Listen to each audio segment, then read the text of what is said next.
Class students, बेटा आज के अपने इस वीडियो में हम लोग बात करेंगे स्टैंडर्ड हाइड्रोजन इलेक्ट्रोड के बारे में।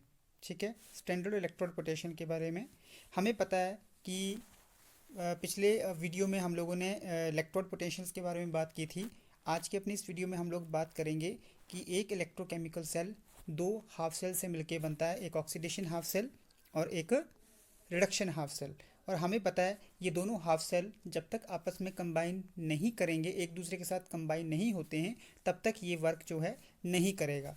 ठीक है, it is not possible to determine the absolute electrode potential of an electrode. जब तक ऑक्सीडेशन हाफ सेल और रिडक्शन हाफ सेल को आपस में कंबाइन नहीं किया जाएगा, हम लोग किसी भी इलेक्ट्रोड की इलेक्ट्रोड पोटेंशियल कैलकुलेट नहीं कर सकते। ठीक है, this difficulty can be solve. और ये जो मुश्किल है, ये डिफ़िकल्टी जो है कि किसी एक इलेक्ट्रोड को हम लोग को सॉल्व कैसे करेंगे। जब तक हमारे पास दो हाफ सेल्स नहीं होंगे तब तक हम लोग किसी एक इलेक्ट्रोड की इलेक्ट्रोड पोटेंशियल कैलकुलेट नहीं कर सकते। और ये प्रॉब्लम सॉल्व करने के लिए हम लोग क्या करते हैं, हम लोग उन दोनों में से किसी एक इलेक्ट्रोड को हम लोग रेफरेंस इलेक्ट्रोड बनाते हैं, मान के चलते हैं, जिसकी वैल्यू इलेक्ट्रोड पोटेंशियल के हम लोग ज़ीरो रखते हैं। ठीक है, इस पर्पज़ के लिए हम लोग क्या करते हैं कि हाइड्रोजन की एक इलेक्ट्रोड है जिसको यूनिवर्सली एक्सेप्ट किया जाता है as a reference electrode. Hydrogen की इलेक्ट्रोड है, उसको हम रेफरेंस इलेक्ट्रोड लेते हैं। ठीक है, और उसको हम लोग SHEC स्टैंडर्ड हाइड्रोजन इलेक्ट्रोड या नॉर्मल हाइड्रोजन इलेक्ट्रोड भी बोलते हैं। ये +1 में भी आपने किया है, डायग्राम आपको दिखाई दे रहा है। ठीक है, तो सबसे पहले कर लेते हैं कि होता क्या है। स्टैंडर्ड हाइड्रोजन इलेक्ट्रोड में एक प्लेटिनम वायर होती है। ठीक है, ग्लास ट्यूब के अंदर सील है, उसमें प्लेटिनम फॉइल लगी हुई होती है। डायग्राम में सब कुछ दिख रहा है आपको। फॉइल को जो हम लोग फाइनली डिवाइडेड प्लेटिनम की तरह से कोट करते हैं और प्लेटिनम इलेक्ट्रोड की तरह वो बिहेव करती है। इसको हम लोग डिप करते हैं एक एसिड सॉल्यूशन में जिसमें H पॉजिटिव आइंस हैं और इसकी 1 मोलर कंसनट्रेशन है। ठीक है, उसके बाद प्योर हाइड्रोजन गैस जो है हम लोग उसमें से पास करते हैं। ठीक है, प्योर हाइड्रोजन गैस हम लोग उसमें से पास करेंगे तो ये रिएक्शंस हमारे पास देखने को मिलेंगी।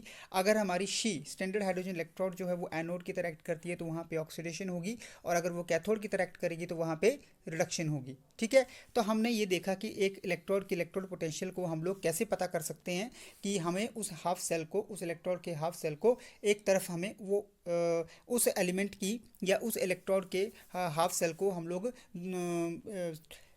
नॉर्मल हाइड्रोजन इलेक्ट्रोड या स्टैंडर्ड हाइड्रोजन इलेक्ट्रोड के साथ कनेक्ट कर देंगे तो हमें जो है एक पर्टिकुलर इलेक्ट्रोड का जो है इलेक्ट्रोड पोटेंशियल पता लग जाएगा। ठीक है, यहाँ पे हम लोग बात कर रहे हैं standard electrode potential. Standard electrode potential मतलब ई नॉट से हम लोग लिखेंगे standard electrode potential. Not standard के लिए हम लोग नॉट लिखेंगे। ठीक है, उसके बाद बात आती है the measurement of the standard electrode potential. Standard electrode potential को नापने का क्या तरीका है। स्टैंडर्ड इलेक्ट्रोड पोटेंशियल जो है किसी भी एक मेटल इलेक्ट्रोड की, उसको हम लोग नाप सकते हैं किसकी मदद से। एक तरफ हम लोग क्या कर देंगे, नॉर्मल हाइड्रोजन इलेक्ट्रोड या स्टैंडर्ड हाइड्रोजन इलेक्ट्रोड लगा देंगे और वहाँ से हम उस चीज़ को नाप लेंगे। एग्जाम्पल के तौर पर देखो बेटा, आपको यहाँ पे दिखाई दे रहा है कि measurement of the electrode potential of the zinc की इलेक्ट्रोड पोटेंशियल हम लोगों ने नापनी है। तो हम लोगों को क्या करना पड़ेगा, देखो डायग्राम है फिगर 11। यहाँ पे हमने एक तरफ जिंक इलेक्ट्रोड डिप की है और दूसरी साइड हम लोगों ने स्टैंडर्ड हाइड्रोजन इलेक्ट्रोड लगाई है। ठीक है, और पूरा सेल बना दिया इलेक्ट्रोकेमिकल सेल। तो इसलिए हम लोग जो है विद रिस्पेक्ट टू इस स्टैंडर्ड हाइड्रोजन इलेक्ट्रोड हम लोग जिंक की जो है इलेक्ट्रोड पोटेंशियल कैलकुलेट कर सकते हैं। तो हम लोगों को बेटा कहते कुल मिला के इतनी सी बात पता होनी चाहिए कि अगर हमें किसी भी एक पर्टिकुलर मेटल का इलेक्ट्रोड पोटेंशियल निकालना है तो हम लोग सिंगल नहीं निकाल सकते। हमें उसके दूसरी साइड सेल को बनाने के लिए, सेल पूरा करने के लिए एक रेफरेंस इलेक्ट्रोड लेनी पड़ती है, और रेफरेंस इलेक्ट्रोड यहाँ पे स्टैंडर्ड हाइड्रोजन इलेक्ट्रोड होती है। ठीक है, दूसरा क्या है, दूसरा एक और तरीका है हमारे पास कि measurement of the electrode potential. Examples दिए हैं आपको। सपोज कि इस एग्जाम्पल में आपको कॉपर की डायग्राम बनाया कि कॉपर की इलेक्ट्रोड पोटेंशियल निकालनी है, तो सिंगल तो निकाल नहीं सकते, तो एक तरफ कहते हम लोगों को कहते क्या करना पड़ेगा, स्टैंडर्ड हाइड्रोजन इलेक्ट्रोड जो है वो लगानी पड़ेगी। देखो पीछे वाले डायग्राम में देखो बेटा, यहाँ पे जो नॉर्मल हाइड्रोजन इलेक्ट्रोड जो She है हमारी जो है वो एज ए कैथोड एक्ट कर रही है, क्योंकि राइट साइड के ऊपर लिखा हुआ है। ठीक है, और आगे वाले एग्जाम्पल में जहाँ पे हम कॉपर की इलेक्ट्रोड पोटेंशियल निकाल रहे हैं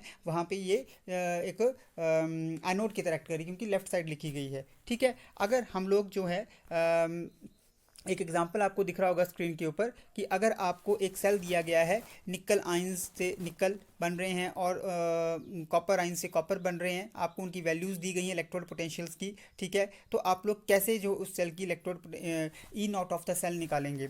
तो ई नॉट ऑफ सेल निकालने का फॉर्मूला हम लोग पहले भी कर चुके हैं, ई राइट माइनस ई लेफ्ट, मतलब कि राइट साइड जो रिडक्शन हो रही है उसकी वैल्यू जो आपको दी गई है उसको वहाँ पे पुट करेंगे, माइनस लेफ्ट साइड के जो चीज़ रखी गई है यानी कि ऑक्सीडेशन हो रही है उसकी वैल्यू अगर आपको दी गई है तो उसको हम लिखेंगे, दोनों को माइनस कर देंगे तो हमारे पास वैल्यू क्या आ जाएगी? E naught of the cell या E M F of the cell. तो इस वीडियो में हम लोगों ने देखा कि किस प्रकार से हम लोग बिना स्टैंडर्ड हाइड्रोजन इलेक्ट्रोड को यूज़ किए किसी भी एक पर्टिकुलर मेटल के इलेक्ट्रोड की इलेक्ट्रोड पोटेंशियल कैलकुलेट नहीं कर सकते, इट इज़ इम्पॉसिबल। तो अब आपको समझ में लग गया है कि शी क्या होता है, +1 में भी आपने किया है और इस बार हमने फिर कर लिया। थैंक यू बेटा, थैंक यू वेरी मच।